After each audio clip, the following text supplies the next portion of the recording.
நம்முடைய சட்டமன்ற உறுப்பினர், நாங்கள்தான் தலித் சகோதரர்களுக்கு அனைத்தையும் செய்தோம். இஸ்லாமிய சகோதரர்கள் ஒரு படத்தோடைய கான்செப்ட்ங்கிறது ஒவ்வொருத்தருடைய பார்வையில் இருக்கு. அப்ப 99 to 2004 உங்களுடைய ஐயா கலைஞர் அவர்கள் என்ன பேசினாரு நாங்களும் இப்ப எடுத்து பேச முடியும். RSS இயக்கம் சமூக இயக்கம் சொன்னது இதே அவையில, அதையும் நாங்க சொல்ல முடியும். அதனால மானிய கோரிக்கைகள் விவாதம்ங்கிறது நான் திருப்பி பதிவு பண்றேன். இதோட 4 முறை அரசை குறை சொல்லி பேசிக்கிட்டு இருக்காரு. நாங்க அமைதியா கேட்டுட்டு இருக்கோம். யாருடைய பேச்சிலையும் நாங்க குறுக்கிட வேண்டிய அவசியம் இல்லை. ஆனால் குறைகளை சொல்லணும்னா நாங்க 50 வருஷ வரலாற்று நாங்களும் எடுப்போம். 99 to 2004 கோத்ரா கலவரம் நடக்கும் பொழுது என்ன குரல் கொடுத்தீங்க நீங்க? இஸ்லாமியர்களுக்கு பாதிக்கப்படும் பொழுது அமைச்சரவையில் இருந்தது யார்? இதே திமுக தான். அமைச்சரவை இருந்து என்ன அப்ப குரல் கொடுத்திருக்கலாமே. கோத்ரா கலவரத்துல எல்லா இஸ்லாமியர் இறக்கப்பட்டாங்க, அதனால நாங்க அமைச்சரவையில இருந்து ரிசைன் பண்றோம், எங்களுக்கு பதவி முக்கியம் இல்ல, இஸ்லாமியர்களுடைய உயிர் தான் முக்கியம் அப்படின்னு பதவியில இருந்து விலகி இருக்கலாமே. திமுக விலகி இருக்கலாமே. 99 2004 வரைக்கும் பிஜேபியோட ஆட்சி 5 வருஷம் முழு முதலா கொண்டு வந்து திமுக. இந்த பாவமும் இந்த வரலாற்றையும் எப்பயும் மறைக்க முடியாது. அதனால குறைகள் சொல்லாதீங்க. நாங்களும் வரலாறு, எங்களுக்கு வரலாறு தெரியும். அப்ப நம்மளுடைய தலித் சகோதரர்கள் பத்தி சொல்லும்போது சொல்றாரு, போன கவர்மெண்ட்ல Tamil Nadu recorded at 67% rise in atrocities against Dalit between 2019 to 2023. The highest increase in the country according to the report by the National Campaign and Dalit Human Rights Commission. இது நாங்க சொல்லல, NCDHR சொல்றாங்க. இந்த தமிழ்நாட்டிலே அதிகமான தலித் மக்களுக்கு எதிரான கிரைம் நடந்தது உங்களுடைய ஆட்சியிலிருந்து இங்க டேட்டா சொல்லுது. இதை நாங்க இங்க பதிவு பண்றோம். அதனால குறைகள் சொல்லாதீங்க. அப்புறம் தலித் மக்களுக்கான ஒதுக்கிய நிதி, திமுக ஆட்சியில் நிதி பயன்பாட்டு குறைபாடுகள், CAG ஆடிட் அண்ட் டேட்டாவில், அதாவது CAG உடைய கவர்மெண்டோடைய டேட்டா, அதோட ஆடிட் ரிப்போர்ட் ஆதிரே டிராவிட வெல்ஃபேர் தொடர்பான பல கல்வி மற்றும் ஸ்காலர்ஷிப் எட்ஸில் தொடர்ச்சியான சேவிங்ஸ் இருந்தால் குறிப்பிடப்பட்டுள்ளது. 2021-22 மட்டும் SC/ST கேர்ள்ஸ் லிட்ரஸி இன்ஸ்டிடியூட் 6.67 கோடி saving. Abroad scholarship for SC/ST students 5.31 crore savings. Higher education special scholarship ரூபாய் 5.58 கோடி சேவிங்ஸ். அப்புறம் SC/ST ஸ்டூடெண்ட்ஸ் எஜுகேஷனல் அசிஸ்டன்ஸ் ரூபாய் 7.24 கோடி சேவிங்ஸ் போன்ற தொகைகள் பதிவு செய்யப்பட்டன. இதன் மூலம் ஒதுக்கப்பட்ட நிதி முழுமையாக பயனாளிகளிடம் சென்றவில்லை. அதாவது நிதியை ஒதுக்கிட்டு இந்த எந்த ஃபண்டும் தலித் மக்களுக்கு போய் சேரல. இது நாங்க சொல்லல, இதோடைய CAG அதாவது CAG உடைய ரிப்போர்ட் சொல்லுது. அதனால உங்களுடைய பாலிசியை பத்தி சொல்லுங்க. அரசுடைய 100 நாள் தான் நாங்க வந்திருக்கோம். ஒரு வாரம் சொன்னாரு, சமூக நீதித்துறைன்னு மாத்திட்டாங்க, சாதியை குறிப்பிட்டா போயிடுமா. இந்த அரசு சாதிங்கிற வார்த்தையை ஒழிக்கணும்னு நாங்க நினைக்கிறோம். அதனாலதான் பெயரை மாத்தணும், வேற எதுவும் கிடையாது. நீங்க காலனின்னு ஒழிச்சிங்க, காலனி ஒழிஞ்சிருச்சா? 25% இந்த 75 வருஷத்துல இன்னும் விழுப்புரத்திலும் கள்ளக்குறிச்சியிலும் தமிழகம் முழுவதும் இன்னைக்கும் காலனில தலித் மக்கள் அதே குடிசையில தான் இருக்கிறாங்க. தேர்தல் பிரச்சாரம் பண்ணும் போது சாதாரண குடிசையில, அந்த இடத்துல தண்ணி இல்ல, ரோடு இல்ல, மெடிக்கல் இல்ல, அங்க இருக்கக்கூடிய பெண்கள் ஹையர் எஜுகேஷன் போல. இப்ப சர்வே எடுத்து சொல்ல முடியும், அதிகமான பெண் கல்வியில முக்கியத்துவம் கொடுத்திருக்கோம். ஆனால் தலித் பெண்களுக்கான முக்கியத்துவம் கடந்த 75 வருஷத்துல கொடுக்கப்படலை. இந்த டேட்டா தான் உண்மை. நீங்க இப்பயும் சொல்றோம், வாங்க நீங்க காலனிங்கிற பேரை மாத்திட்டோம். நான் பேசி முடிச்சிடுறேன், அதுக்கப்புறம் நீங்க என்ன வேணா பதில் சொல்லுங்க. ஜனநாயகபூர்வம் அருவன் பண்ணுவோம். அவர் குறை சொன்னார்ல, பேசி முடிப்போம். உங்களுடைய ஆட்சியில தலித் மக்களுக்கு இந்த சவுண்ட் எல்லாம் விட வேண்டாம். நீங்க பேசுங்க எல்லாரும். நாங்க இல்ல அப்படி வேண்டாங்க, நீங்க கருத்தை மட்டும் சொல்லுங்க. கருத்தை மட்டும் சொல்லுங்க. இல்ல கருத்தை மட்டும் சொல்லுங்க. மாண்புமிகு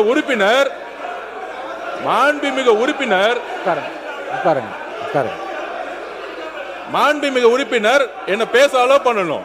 எல்லாரும் பேசினாலே எந்திரிச்சு நின்னோம்னா அப்புறம் நம்மளே எந்திரிச்சு நிக்க வேண்டியது. அவங்க பேச நான் இல்ல அவர் பேசி முடிந்ததும் இல்லங்க அவர் இல்ல நீங்க இல்லங்க இல்ல அவர் என்ன சொல்லிருந்தா நீங்க பதில் சொல்லுங்க. நான் கேக்குறோம், நான் அனுமதி தரேன். நாங்க பேசி முடிச்சு என்ன வேணா பேசுங்க, நாங்க கேக்குறோம். உட்காருங்க. நான் பேசி முடிச்சோட நீங்க என்ன வேணா பேசுங்க, நாங்க பேசி முடிக்கல. இருங்க என்ன பார்த்து பேசுங்க. பின்னாடி எல்லாரும் உட்கார சொல்லுங்க. என்ன பார்த்து பேசுங்க. பாருங்க நான் சொல்றேன். இருங்க 75 ஆண்டு காலமாக இப்படிப்பட்ட குடியிருப்பில் இருக்கக்கூடிய பெண்களுக்கு இன்னும் அடிப்படை வசதிகள் இல்லைன்னா ஒரு கருத்து சொல்ல இருக்குன்னு நீங்க சொல்ற கருத்தை அவர் பேசி முடிச்ச பிறகு சொல்லுங்க. எங்க என்ன இருக்கு உங்க கருத்துக்களை நீ பதிவு பண்றது அனுமதி தரேன். நீங்க பேசி முடிங்க. நீங்க கருத்து முடிங்க நீங்க உடனே தரேன் உங்களுக்கு. துணைத் தலைவர்கள் உட்காருங்க. அவர் சொல்லி முடிச்ச உடனே தரேங்க உங்களுக்கு. நீங்க சொல்லுங்க. நான் ஆதாரபூர்வமா தான் பேசிட்டு இருக்கேன். சொல்லுங்க. மாண்புமிகு சட்டமன்ற உறுப்பினர் 7 நிமிஷம் பேசிட்டு இருந்தாரு. நாங்களும் இப்ப சவுண்ட் போட்டோம். இல்ல வேண்டாம், அப்படி சொல்லக்கூடாது. நீங்க விடுங்க. நீங்க கருத்தை மட்டும் பேசுங்க. நீங்க இல்லைங்க. இல்ல நாங்கள் இருங்க. உட்காருங்க.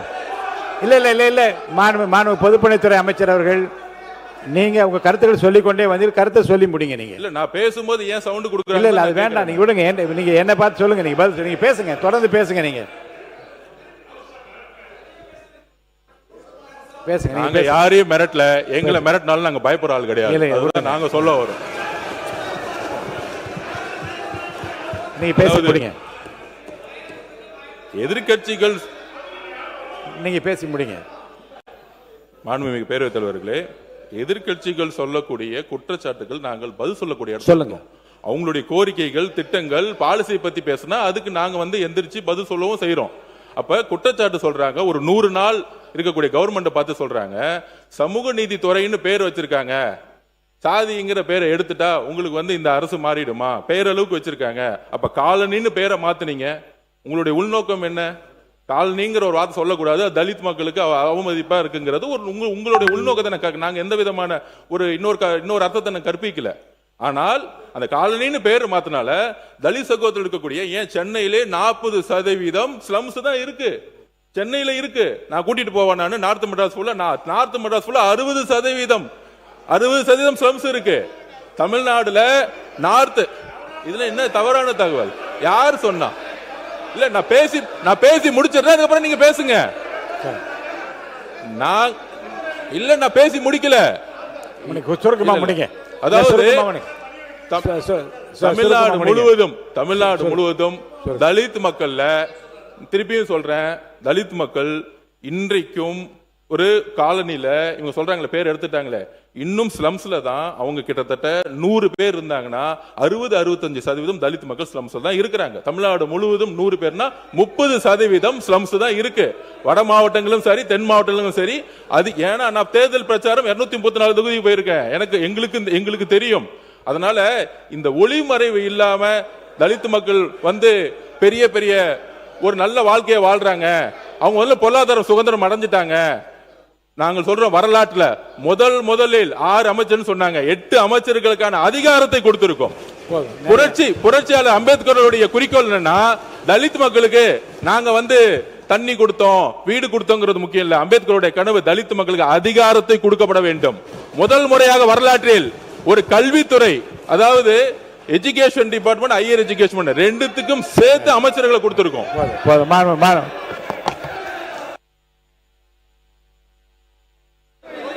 உறுப்பினர் கே என் நேரு அவர்கள், மாண்புமிகு பேரவைத் தலைவர் அவர்களே, முழுமையாக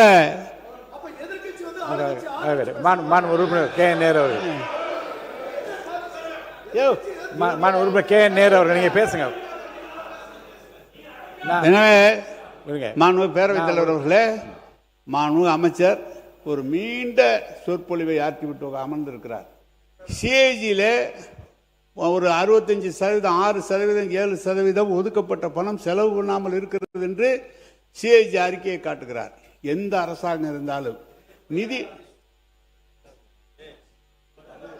எந்த துறையாக இருந்தாலும் கொஞ்சம் எல்லா கண்ட்ரியும் கை தட்டுறீங்கப்பா, எல்லாத்துக்கும் கை தட்டுற.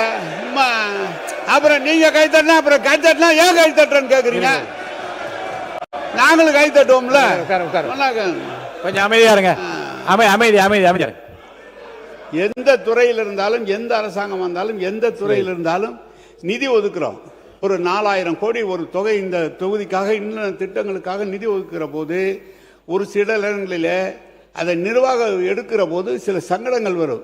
நீதிமன்றங்களில் தேர்ந்து தடையாணை பெறுவார்கள். அப்போது அந்த தொகை செலவு பண்ணாமல் நின்றுவிடும். மறுபடியும் அடுத்த ஆண்டு அது வரும். எனவே சிஏஜி அறிக்கையை நமக்கு ஒரு எச்சரிக்கையாக எடுத்துக்கொள்ளாமே தவிர செலவு செய்யாமல் நிறுத்திவிட்டோம், ஆதிதிராவிட மக்களுக்கு செய்யக்கூடிய பணிகளை செய்யாமல் விட்டு விட்டோம் என்றெல்லாம் வருத்தம் இல்லை. எல்லா அரசாங்கங்களும் எல்லா துறையிலும் அது தொடர்ந்து ஒவ்வொரு ஆண்டு வந்து கொண்டிருக்கிறது. எங்களுக்கெல்லாம் ஒரு பெருமை இருக்கிறது. மாண்புமிகு பேரவைத் தலைவர் அவர்களே, தமிழ்நாட்டில் கலைஞர் அவர்களை பெயரை சொன்னாலே எப்போது பார்த்தாலும் இவர் பிற்படுத்தப்பட்ட தாழ்த்தப்பட்ட மக்கள் என்று பேசுவார்களே தவிர இவர் வேறொன்றும் தெரியாது என்று கலைஞரை பற்றி விமர்சனம் செய்தது உண்டு. அந்த அளவுக்கு ஆதிராவிட மக்களுக்கும் பிற்படுத்தப்பட்ட மக்களுக்குமாக அந்த நல்ல காரியங்களை செய்து திராவிட முன்னேற்ற கழகம் இந்த துறையை பிற்பட்டோர் நலத்துறை என்று ஒன்றை உருவாக்கியதே கலைஞர் அவர்கள் தான். எனவே நீங்கள் நினைப்பது போல அந்த காலத்தில் இப்படி சொன்னார்கள், இந்த காலத்தில் இப்படி அடுத்தது கோவி செல்வன் சாரை பேச வைக்க, நீங்க பேசுங்க. எனவே அந்த தொகை செலவு செய்யாமல் விட்டு விட்டோம் என்றெல்லாம் உங்களுடைய அரசாங்கம் போது நீங்க 3 மாசம் ஆயிருக்கீங்க. நாளைக்கு உங்களுக்கு ஓராண்டு காலம் இருந்தால் அவங்களுடைய அரசாங்கத்தை பற்றி இல்ல 5 ஆண்டுகளுக்கு தான் மக்கள் வாக்களித்து 5 ஆண்டுகள் இந்த ஆட்சி இருக்கும். நீங்க